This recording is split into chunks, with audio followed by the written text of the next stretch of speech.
man teko vesti pamoką berods 11-okams. Aš labai jaudinausi ir visą pamoką prasėdėjau už stalo. Bijojau atsistoti, nes mano kojos taip virpėjo, kad aš galvojau, kad kiekvienas jų matys, kaip aš bijau. Labadiena, jūs klausotės tinklalaidės Atgal į mokyklą. Čia Povilas Šklėrius. Nuo tos dienos, kai pradėjau dirbti mokytoju, mane ėmė dominti žmonės, kurie pasirinko dirbti mokytojomis ir mokytojais. Jie atrodė tokie skirtingi, unikalūs ir tuo pačiu visgi buvo kažkuo panašus. Taigi po kelių metų nutariau pabandyti atskleisti mokytojų DNR. Kuo jie gyvena, apie ką mąsto, kuo džiaugiasi ir dėl ko nerimauja. Būtent tai ir išgirsite tinklalaidėje Atgal į mokyklą. Pirmajame tinklalaidės įraše siūlau grįžti atgal į mokyklą su Reda Zarankiene, lietuvių kalbos mokytoja iš Utenos Adolfo Šapokos gimnazijos. Prisiminimai. Tų prisiminimų yra tiek daug jau ir tiek ryškių, kad išskirti vieną ir pasakyti, kad va, čia šitas yra pats ryškiausias, tai tikrai būtų sunku. Iš tikrųjų, dabar va, pavyzdžiui, į galvą atėjo toksai liūdnas prisiminimas ryškus, tai mano klasės draugo netektis, žūtis. Tai buvo mano toks pirmas susidūrimas su mirtimi ir būtent tokio jauno žmogaus mirtim, kuri tuo metu tikrai atrodė labai beprasmiška, žiauri, labai išgyventa sunkiai. Tai va toks va prisiminimas dabar aplankė, bet iš tikrųjų yra ir labai gražių. Saulės gimnazijoje mokiausi Utenos, turėjau nuostabių mokytojų ir nuostabių pamokų. Ir tikrai galiu tvirtinti, kad būtent tų mokytojų dėka aš šiandien esu mokytoja. Visada norėjau būti mokytoja, visada labai mylėjau kalbą, literatūrą, kalbas, humanitarinius mokslus. Ir dar kitas dalykas, kurį labai mėgau, tai bendrauti, turėjau labai daug draugių ir tokią patirtį turėjau būdama paauglė, kad buvau dažnai prašoma paaiškinti kažką, pavyzdžiui, nesuprastą dalyką, ten chemijos kažkokią tai temą. Ir tas pasakymas, va dabar, kai tu paaiškinai, kaip mokinį, aš jau suprantu. Na, man tai būdavo tikrai taip malonu, bet dabar aš galvoju, kad tai buvo irgi apie mane, duota man pačiai tokia žinia, kad ne vien mėgti dalyką, bet gebėti jį perteikti aiškiai kitam yra labai svarbu, o mokytojo profesijai tai yra vienas esminių tokių dalykų gebėjimų reikalingų. Aš galvoju, kad aš turiu šitą gebėjimą, turiu tą tokią Dievo dovaną gal kalbėti aiškiai. Aišku, reikia apgalvoti dalykus, reikia pasiruošti, reikia susidėti akcentus, reikia labai sistematiškai tą medžiagą pateikti. Bet aš galvoju, kad man tai sekasi. Savo sėkmę darbe aš matuoju mokinių reakciją. Jeigu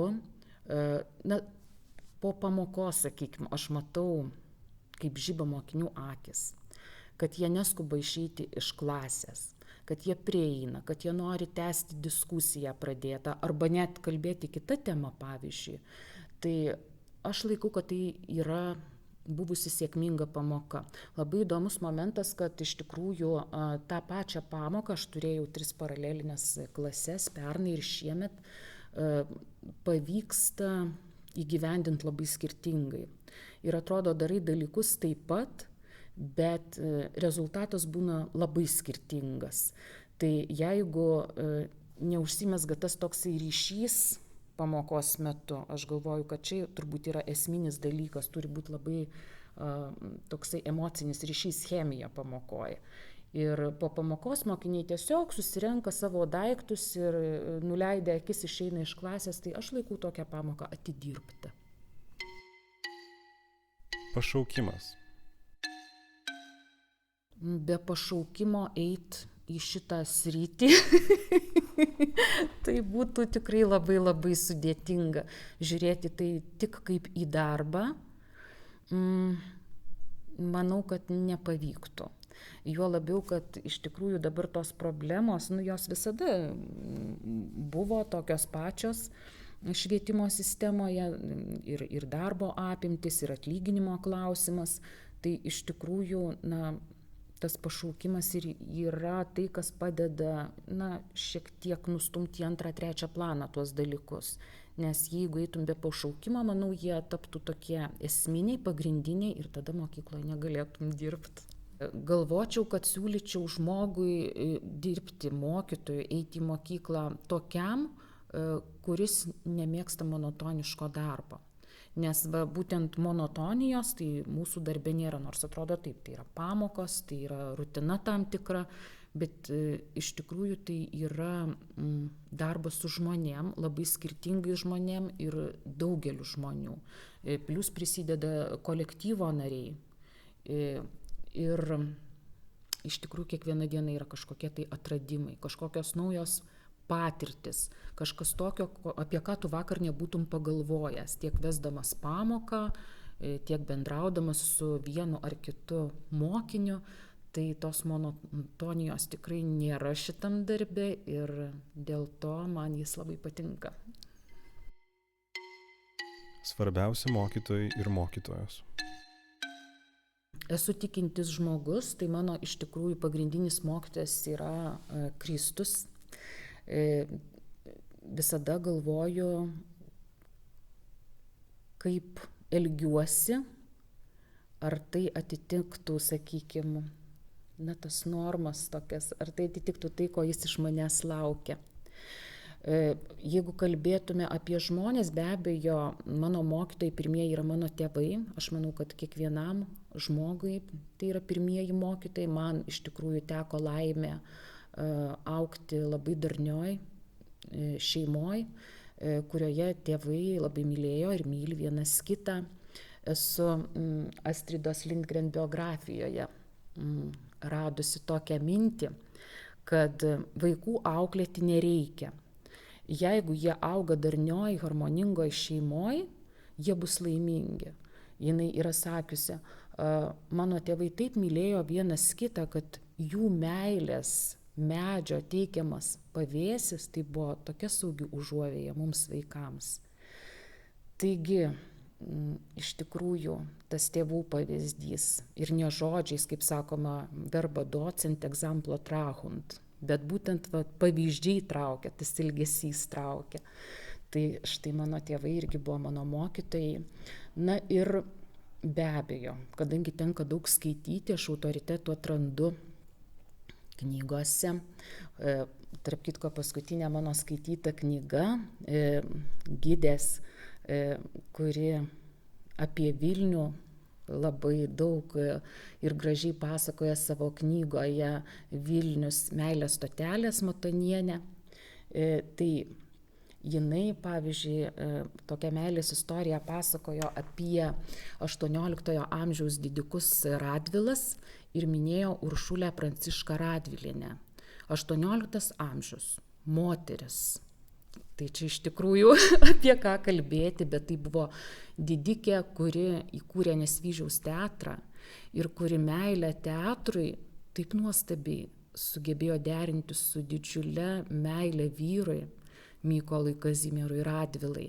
Ir ta pusiausvyra, tas balansas, galvoju, tai yra, nuostabus dalykas, nes paprastai mes kažką labai mėgdami ir suteikdami labai didelę prasmę kažkokiam dalykui apleidžiam kitus.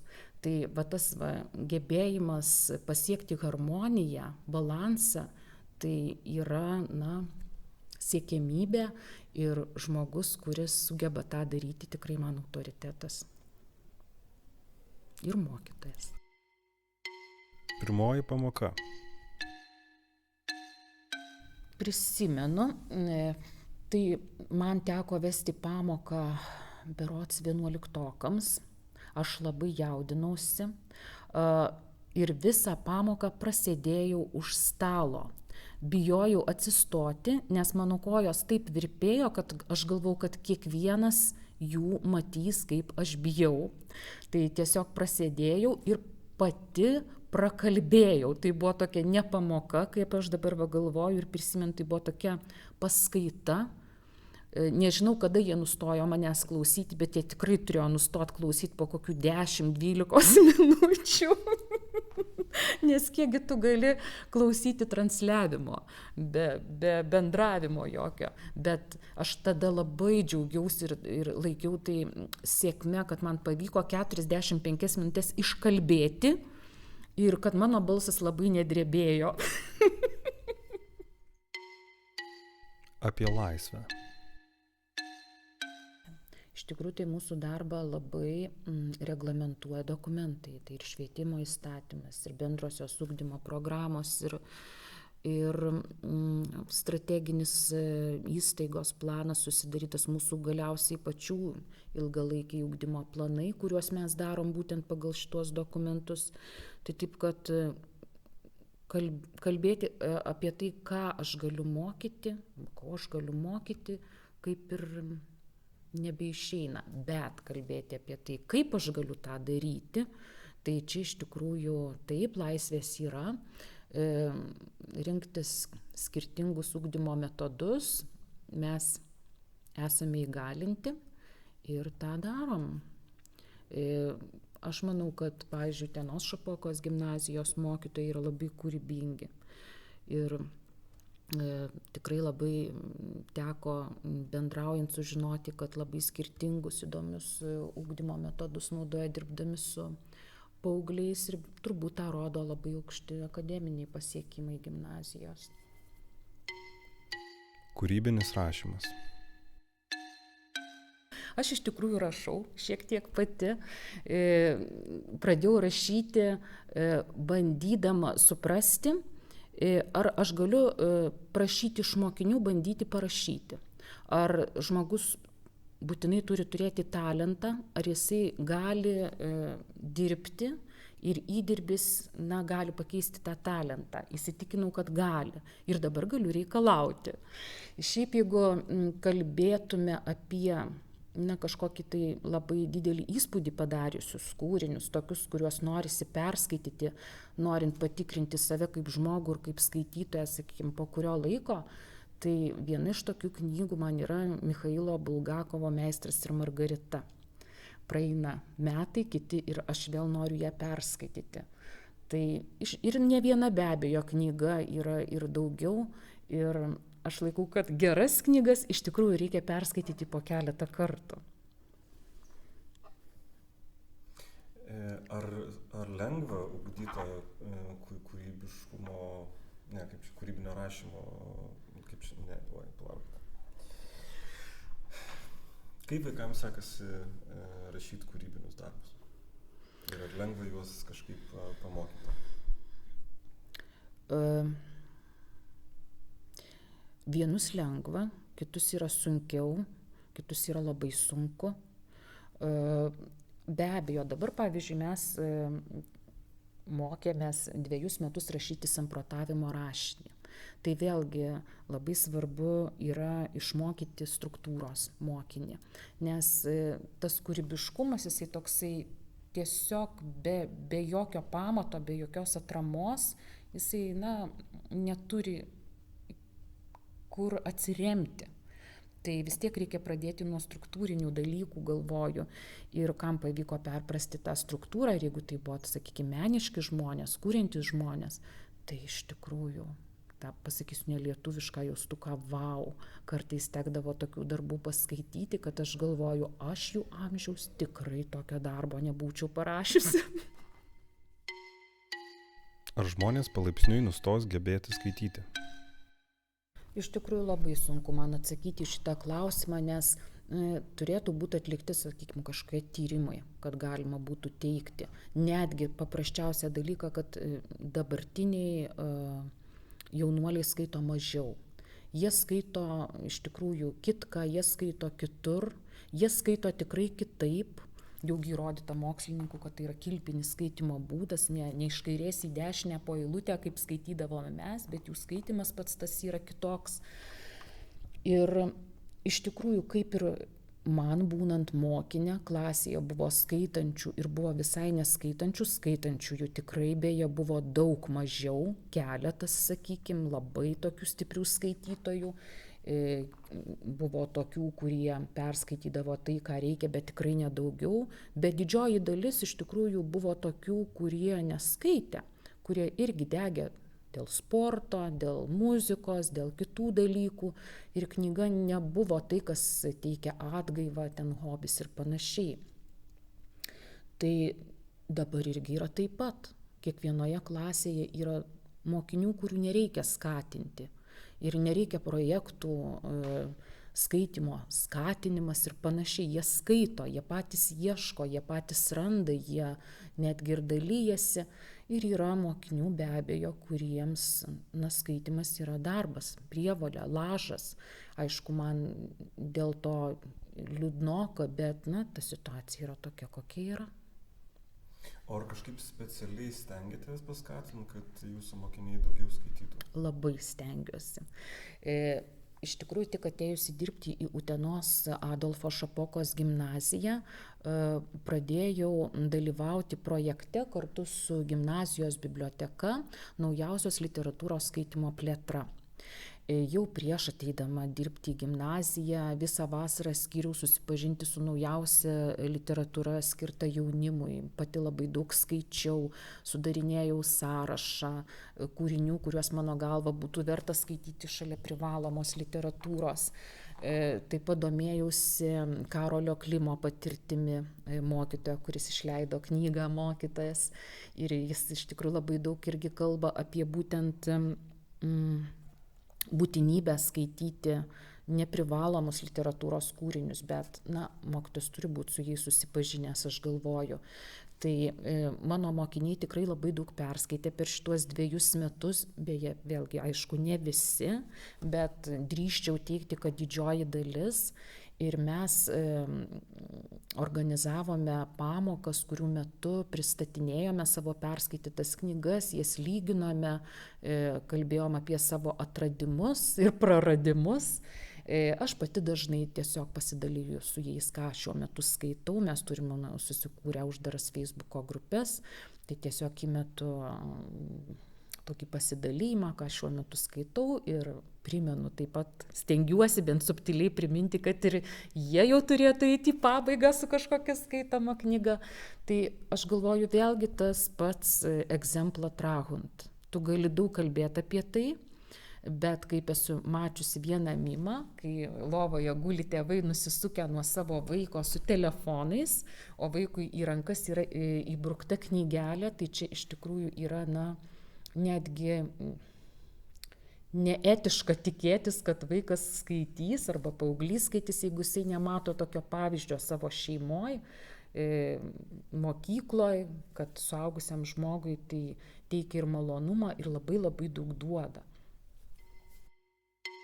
Primenu, kad klausotės tinklalaidės Atgal į mokyklą. Pradinukai, paaugliai ir suaugusieji. Esu dirbusi ir patirties turiu dirbdama su labai įvairaus amžiaus žmonėmis. Esu dirbusi ir su pradinių klasių mokinukais daug metų. Taip pat progimnazijoje, kur dar tik ta paauglystė prasideda ir jinai yra pati tokia sunkiausia, sudėtingiausia. Gimnazistai, jie jau ta branda tokia labai jau ryškiai matoma, tas ėjimas link suaugusio žmogaus. Suaugęs žmogus, aš esu dirbusi kalbų mokykloje, tai yra absoliučiai motyvuotas asmuo.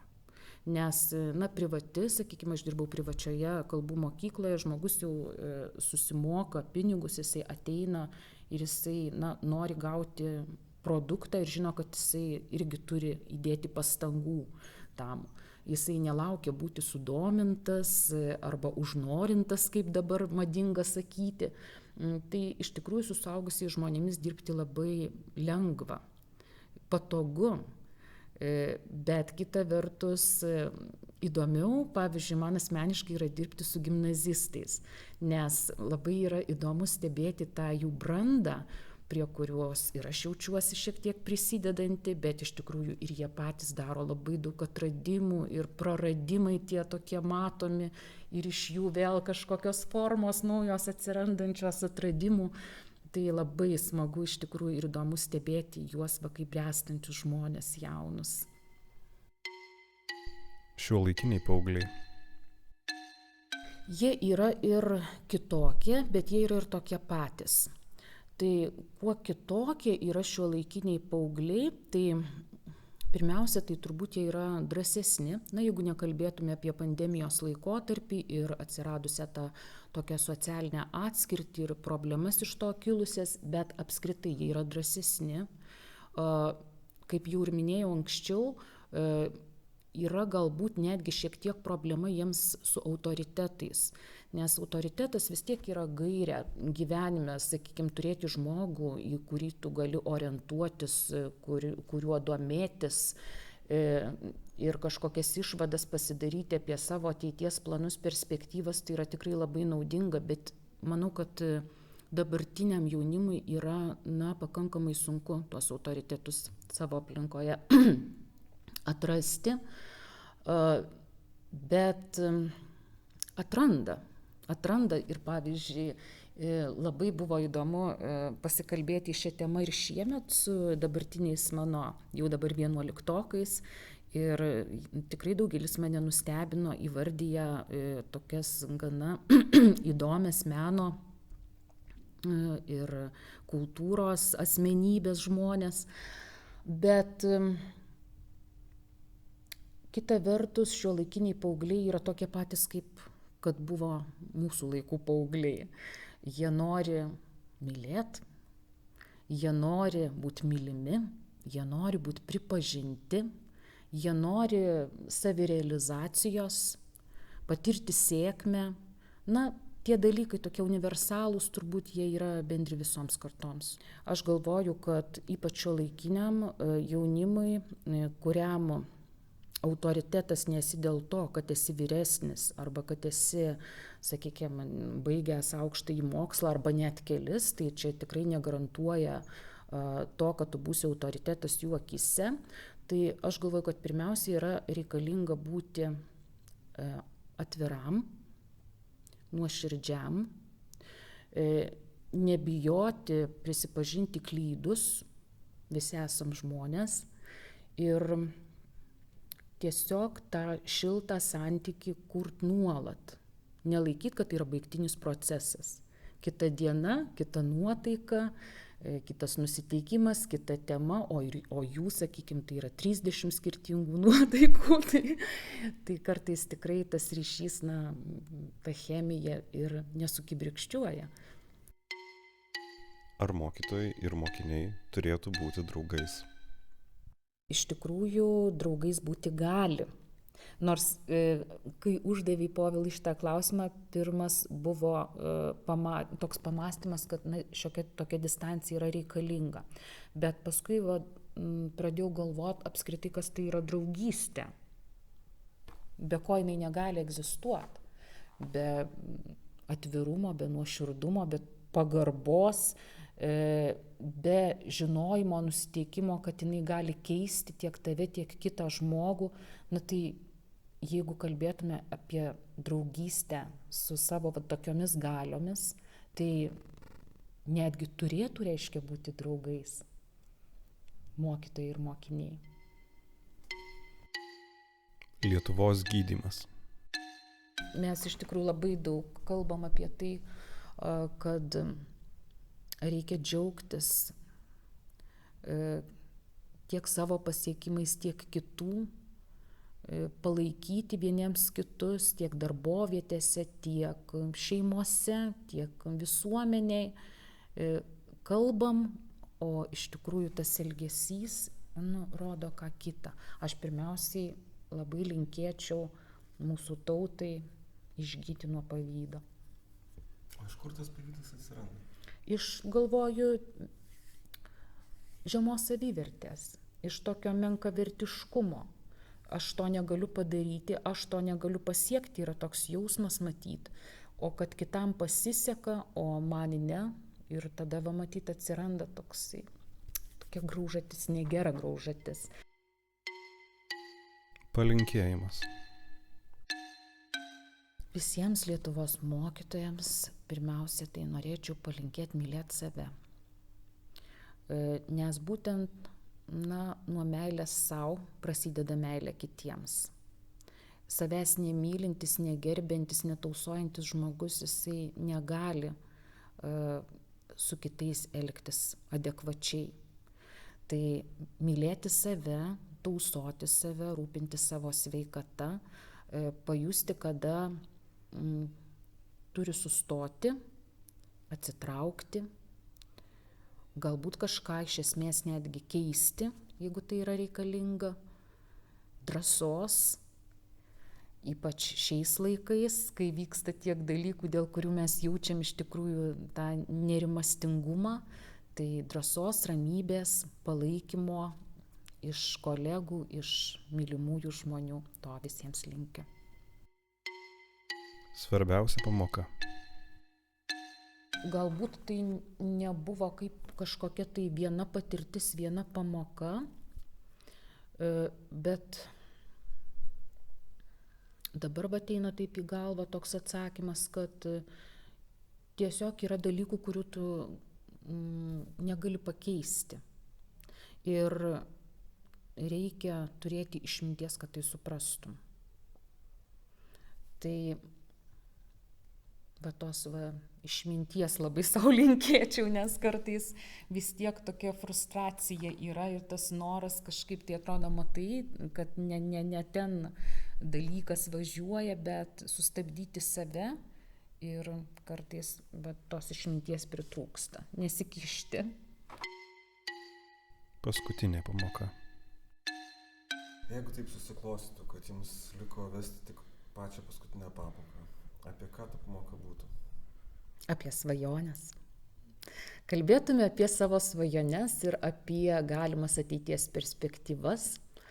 Aš taip įsivaizduoju, be abejo, su kai kuriomis klasėmis turbūt būtų labai lengva dalintis, diskutuoti, galbūt su tomis, su kuriomis nebūtų lengva tai daryti, pagalvočiau apie kažkokią kitokią formą, kaip paskatinti tai padaryti, bet tai būtų pamoka apie svajones. O apie ką svajoja jūsų mokiniai? Ar jie dalijasi? Įvairiai, iš tikrųjų, čia vėlgi priklauso nuo to susikurto ryšio. Vieni dalyjasi, kiti yra santūresni, aišku, jie dalyjasi su savo draugais, galbūt su savo tėvais. O svajonės, aš galvoju, vėlgi tai nepriklauso nuo kartos. Mes visi svajojam vis tiek apie tuos pačius dalykus, kuriuos aš minėjau. Ir surasti tikrąją meilę, ir turėti kažkokią užtikrintą ateitį, ir gebėti gyventi taip, kad tas gyvenimas būtų prasmingas. Tai galbūt kai kurie neįvardyja to, bet aš galvoju, kad kiekvienas tą jaučia ir to nori. Dėkoju, kad klausėte tinklalaidės Atgal į mokyklą. Šį kartą girdėjote lietuvių kalbos mokytojos Redos Zarankienės pasakojimą apie mokytojos profesiją. Reda dirba Utenos Adolfo Šapokos gimnazijoje. Daugiau tinklalaidės įrašų galite rasti svetainėje www.atgalimokykla.lt. Dėkoju Lietuvos kultūros tarybai, kuri remia šios tinklalaidės kūrimą.